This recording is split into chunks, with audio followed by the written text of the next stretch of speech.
বিশ্ব রাজনীতির মঞ্চে এক বিশাল ভূমিকম্প। আমরা কি এক ঐতিহাসিক মুহূর্তের সাক্ষী হতে চলেছি? যে আমেরিকা চিরকাল ইরানে হামলার হুমকি দিয়ে এসেছে, সে আমেরিকার খোদ সেনাপ্রধানকে এবার হার মেনে নিলেন।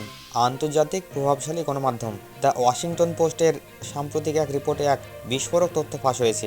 2026 সালের 23শে ফেব্রুয়ারি প্রকাশিত এই রিপোর্টে দাবি করা হয়েছে, ট্রাম্প প্রশাসনের শীর্ষ সামরিক কর্মকর্তারা ইরানের আক্রমণের ভয়াবহ ঝুঁকি নিয়ে স্বয়ং প্রেসিডেন্টকে সতর্ক করেছেন। কেন? মার্কিন জেনারেলরা বলেছেন যে ইরানে হামলা চালানো হবে আত্মঘাতী। আজ আমরা এই ভিডিওতে পেন্টাগনের সেই গোপন আশঙ্কার কথাগুলো জানাবো, যা আগে কখনো প্রকাশ্যে আসেনি। ওয়াশিংটন পোস্টের রিপোর্টে পরিষ্কার বলা হয়েছে, পেন্টাগনের শীর্ষ জেনারেলরা এখন স্বীকার করেছেন যে ইরানে আক্রমণ করা কোনো সহজ কাজ নয়। জেনারেলরা প্রেসিডেন্ট ট্রাম্পকে জানিয়েছেন যে মধ্যপ্রাচ্যে বর্তমান আমেরিকার সামরিক শক্তি এক চরম সংকটের মুখে।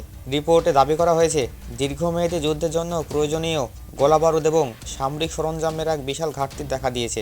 জেনারেল ডান কেইনের উদ্ধৃতি দিয়ে বলা হয়েছে, ইরানে হামলা চালালে মার্কিন সেনাদের যে পরিমাণ ক্ষয়ক্ষতি হবে তা আমেরিকা হয়তো সামনে উঠতে পারবে না। এটাই কি সেই সংকেত যে ইরানকে সামরিকভাবে মোকাবিলা করার শক্তি আমেরিকা হারিয়ে ফেলেছে? অনেকেই প্রশ্ন করেছেন, সুপার পাওয়ার আমেরিকা কেন ইরানকে এত ভয় পাচ্ছে? এর উত্তর লুকিয়ে আছে ইরানের প্রতিরক্ষা কৌশলে। ইরান গত কয়েক বছর তাদের সামরিক স্থাপনাগুলোকে মাটির এত গভীরে নিয়ে গেছে যেখানে আমেরিকার বাংকার ব্লাস্টার বোমা পৌঁছাতে পারছে না।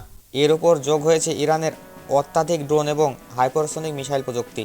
মার্কিন ইন্টেলিজেন্স রিপোর্ট স্বীকার করা হয়েছে যে ইরানের এয়ার ডিফেন্স সিস্টেম এখন অনেক বেশি শক্তিশালী। জেনারেলদের এই হার মেনে নেওয়া মানে হলো তারা বুঝতে পারছেন যে আকাশপথে হামলা করে ইরানকে থামানো সম্ভব নয়, বরং পাল্টা হামলায় আমেরিকার ঘাঁটিগুলো ধ্বংস হয়ে যাওয়ার ঝুঁকি বেশি। প্রেসিডেন্ট ট্রাম্প যদিও জনসম্মুখে বলেছেন যে তিনি ইরানকে খুব সহজেই হারিয়ে দেবেন, কিন্তু পর্দার আড়ালে চিত্রটা ভিন্ন।